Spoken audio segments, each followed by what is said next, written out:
Hello दोस्तों, स्वागत है आपका सना जी के जीएस स्टडी चैनल पर। आज मैं आपके लिए लेकर आई हूँ साइंस का मोस्ट इम्पॉर्टेंट टॉपिक मानव नेत्र, जिसे हम इंग्लिश में ह्यूमन आइज भी कहते हैं। उसके 30 मोस्ट इम्पॉर्टेंट क्वेश्चन कराए हैं मैंने आपके लिए सारे क्वेश्चन सिलेक्टेड लिए हैं, मोस्ट इम्पॉर्टेंट लिए हैं, जो हमेशा एग्जाम्स में पूछे जाते हैं और काफ़ी ज़्यादा इम्पॉर्टेंट है। इसलिए वीडियो को पूरा ज़रूर देखिएगा। तो चलिए शुरू करते हैं अपने पहले सवाल से। आपका पहला सवाल है, आंखों के अध्ययन को क्या कहा जाता है? आपका ऑप्शन है ए ऑस्टियोलॉजी, बी कार्डियोलॉजी, सी हेमेटोलॉजी और डी ऑप्थेल्मोलॉजी।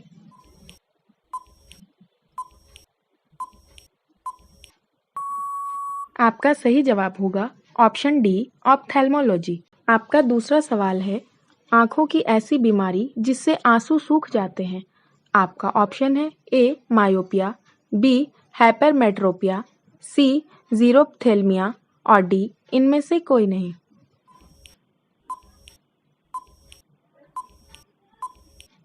आपका सही जवाब होगा ऑप्शन सी जीरोप्थेल्मिया। आपका तीसरा सवाल है, मनुष्य की आंखों के रेटिना पर कैसा प्रतिबिंब बनता है? आपका ऑप्शन है ए वास्तविक और उल्टा, बी रियल एंड इन्वर्टेड और सी उपयुक्त दोनों और डी इनमें से कोई नहीं।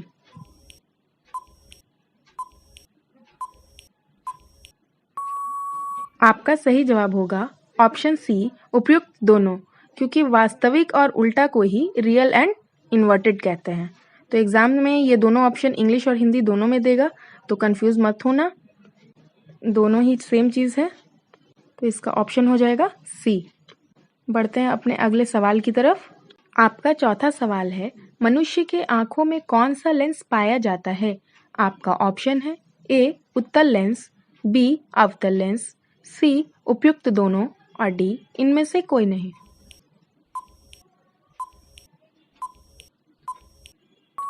आपका सही जवाब होगा ऑप्शन ए उत्तल लेंस। आपका पांचवा सवाल है, आंखों का अलग अलग रंग किसके रंग पर निर्भर करता है?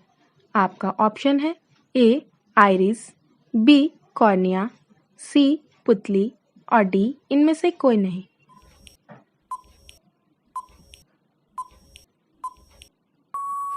आपका सही जवाब होगा ऑप्शन ए आइरिस। हमारी आंखों का रंग आइरिस पे निर्भर करता है।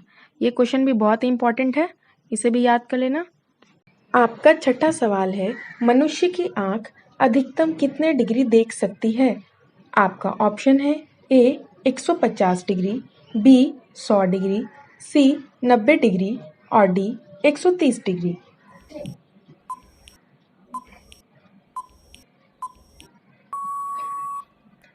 आपका सही जवाब होगा ऑप्शन ए 150 डिग्री। आपका सातवां सवाल है, नेत्रदान के समय आंख का कौन सा भाग दान किया जाता है? आपका ऑप्शन है ए रेटिना, बी कॉर्निया, सी आइरिस और डी पुतली।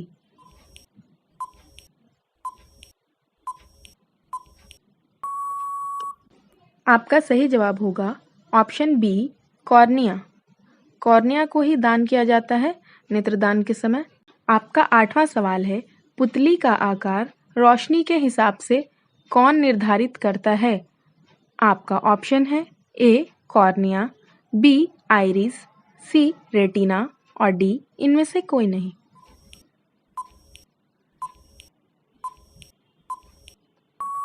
आपका सही जवाब होगा ऑप्शन बी आइरिस। ये क्वेश्चन भी बहुत ही इम्पॉर्टेंट है, अक्सर एग्जाम्स में ये भी पूछे जाते हैं। आपका नौवां सवाल है, मानव नेत्र लेंस किन पेशियों पर टिका होता है? आपका ऑप्शन है ए सिलियरी पेशी, बी दृष्टि पेशी, सी सस्पेंसरी पेशी और डी ये सभी।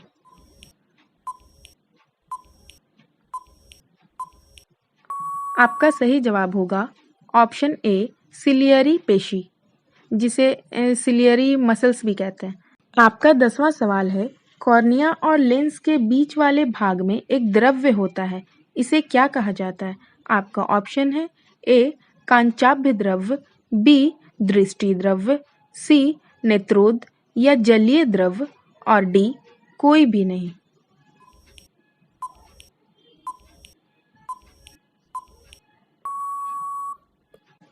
आपका सही जवाब होगा ऑप्शन सी, नेत्रोद या जलीय द्रव, जिसे इंग्लिश में बोलते हैं एक्वस होमर। आपका 11वां सवाल है, मनुष्य की आंखों का कौन सा सेल काली और सफेद रंग की रोशनी दिखाता है? आपका ऑप्शन है A rod cell, B cone cell, C उपयुक्त दोनों और डी इनमें से कोई नहीं।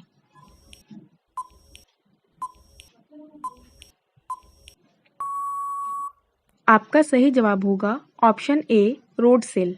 आपका 12वां सवाल है, मनुष्य की आंख का उभरा हुआ भाग क्या कहलाता है? आपका ऑप्शन है ए कॉर्निया, बी रेटिना, सी कोरोइड और डी आइरिस।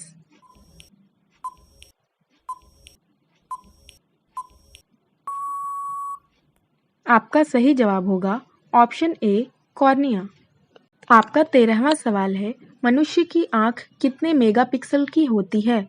आपका ऑप्शन है ए 164, बी 250, सी 576 और डी 590।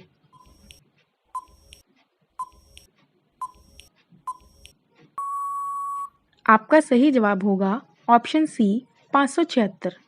आपका 14वां सवाल है, मनुष्य की आंखों को आकार कौन प्रदान करता है? आपका ऑप्शन है ए कॉर्निया, बी विट्रस हुमर, सी एक्वस हुमर और डी रेटिना।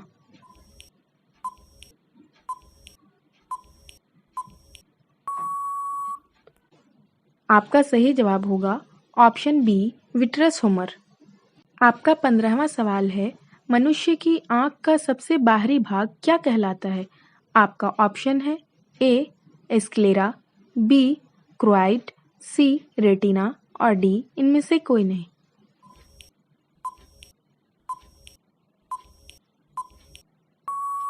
आपका सही जवाब होगा ऑप्शन ए स्क्लेरा। आपका 16वां सवाल है, शंकु कोशिका व शलाका कोशिका मानव नेत्र में कहाँ पाई जाती है? आपका ऑप्शन है ए नेत्र लेंस, बी आइरिस, सी कॉर्निया और डी रेटिना।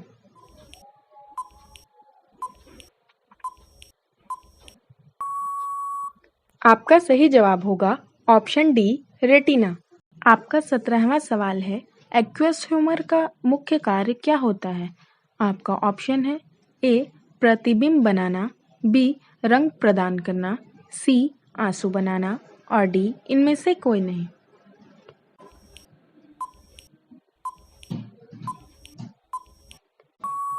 आपका सही जवाब होगा ऑप्शन सी आंसू बनाना।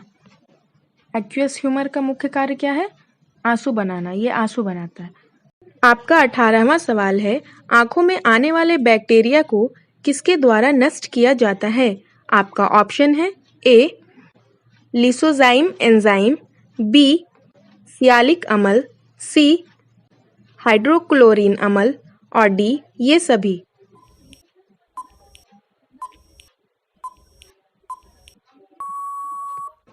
आपका सही जवाब होगा ऑप्शन ए लिसोजाइम एंजाइम। आपका 19वां सवाल है, प्रकाश की किस घटना के कारण मनुष्य आंखों से देख सकता है? आपका ऑप्शन है ए परावर्तन, बी अपवर्तन, सी विक्षेपण और डी इनमें से कोई नहीं।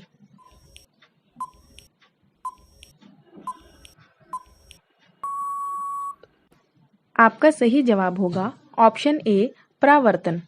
आपका 20वां सवाल है, मनुष्य की आंख में रोशनी कहाँ से प्रवेश करती है? आपका ऑप्शन है ए रेटिना, बी पुतली, सी आइरिस, डी कॉर्निया।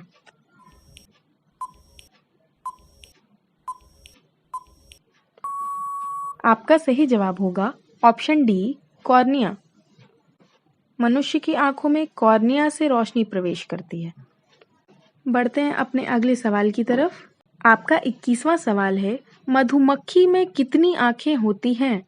आपका ऑप्शन है ए 5, बी 4, सी 2 और डी 1।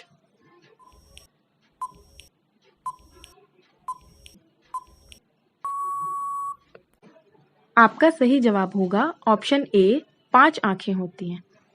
आपका 22वां सवाल है, लेंस की प्रकाशीय शक्ति का मात्रक क्या होता है? आपका ऑप्शन है ए, जूल, बी, डायोप्टर, सी, न्यूटन और डी, इनमें से कोई नहीं।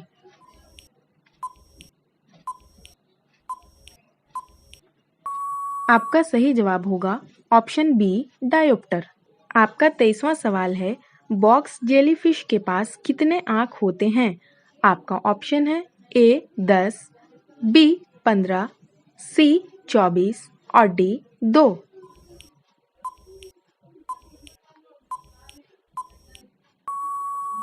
आपका सही जवाब होगा ऑप्शन सी, 24। आपका 24वां सवाल है, आँखों की ऐसी बीमारी जिसमें आँख के रेटिना पर रोशनी को समान रूप से केंद्रित करने में विफल हो जाती है, जिससे धुंधलापन या विकृत दृष्टि पैदा होती है, उसे क्या कहते हैं? आपका ऑप्शन है ए, एस्टिग्मेटिज्म, बी, प्रेसबायोपिया, सी, मायोपिया और डी, इनमें से कोई नहीं।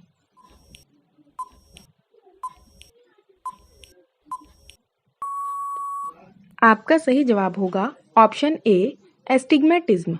आपका 25वां सवाल है, लेंस की प्रकाशीय शक्ति का फॉर्मूला क्या होता है?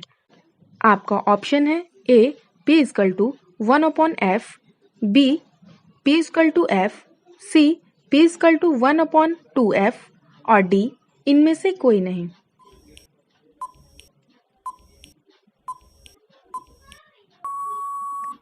आपका सही जवाब होगा ऑप्शन ए, P = 1/f। यहाँ पे f जो होगा आपका फोकल लेंथ होगा और p जो है वो पावर है। ये क्वेश्चन भी आपका VVI है, ये भी एग्जाम्स में पूछे जाते हैं। आपका 26वां सवाल है, आँखों की ऐसी बीमारी जिसमें कोई व्यक्ति निकट की वस्तुओं को स्पष्ट रूप से देख सकता है जबकि दूर की वस्तुएं स्पष्ट नहीं देख पाता, उस बीमारी को क्या कहते हैं? आपका ऑप्शन है ए, मायोपिया, बी, निकट दृष्टि दोष, सी, शॉर्ट साइटनेस और डी, उपयुक्त सभी।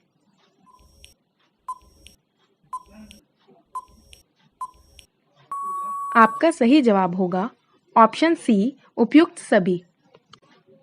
मायोपिया को ही इंग्लिश में शॉर्ट साइटनेस भी कहते हैं और निकट दृष्टि दोष भी कहते हैं। आपका 27वां सवाल है, आँखों की बीमारी मायोपिया में प्रतिबिंब कहाँ बनती है? मीन्स इमेज कहाँ पे बनती है? आपका ऑप्शन है ए, रेटिना से पहले, बी, रेटिना के पीछे, सी, रेटिना पर और डी, इनमें से कोई नहीं।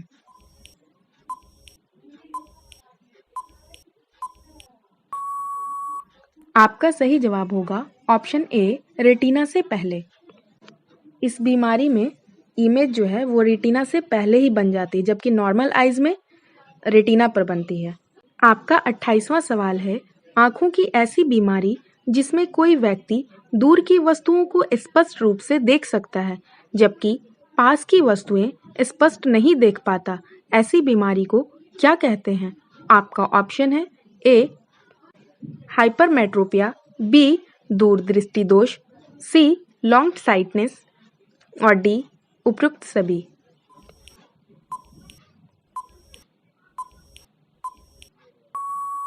आपका सही जवाब होगा ऑप्शन डी, उपयुक्त सभी, क्योंकि हाइपरमेट्रोपिया को ही दूरदृष्टि दोष भी कहते हैं और इंग्लिश में लॉन्ग साइटनेस भी कहते हैं। ये क्वेश्चन भी VVI है, बहुत ज़्यादा इंपॉर्टेंट है ये क्वेश्चन भी, ये भी अक्सर एग्जाम्स में पूछे जाते हैं। आपका 29वां सवाल है, आँखों की बीमारी मायोपिया को ठीक करने के लिए किस प्रकार के लेंस का चश्मा का प्रयोग करना होता है? आपका ऑप्शन है ए, अवतल लेंस, बी, कनकेव लेंस, सी, उपयुक्त दोनों और डी, इनमें से कोई नहीं।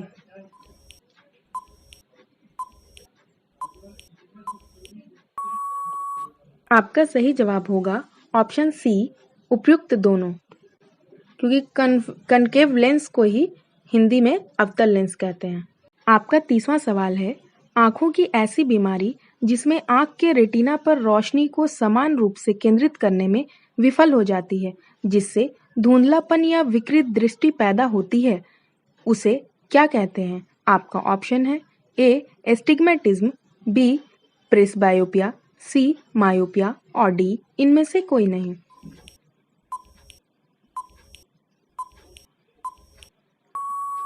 आपका सही जवाब होगा ऑप्शन ए एस्टिग्मेटिज्म। दोस्तों, अगर आपको हमारी वीडियोस पसंद आती हैं तो इसे लाइक करें, दोस्तों के साथ शेयर करें और रोज़ाना इसी तरह वीडियोस पाने के लिए चैनल को सब्सक्राइब करें। मिलते हैं हमारे नए वीडियो में, तब तक के लिए धन्यवाद।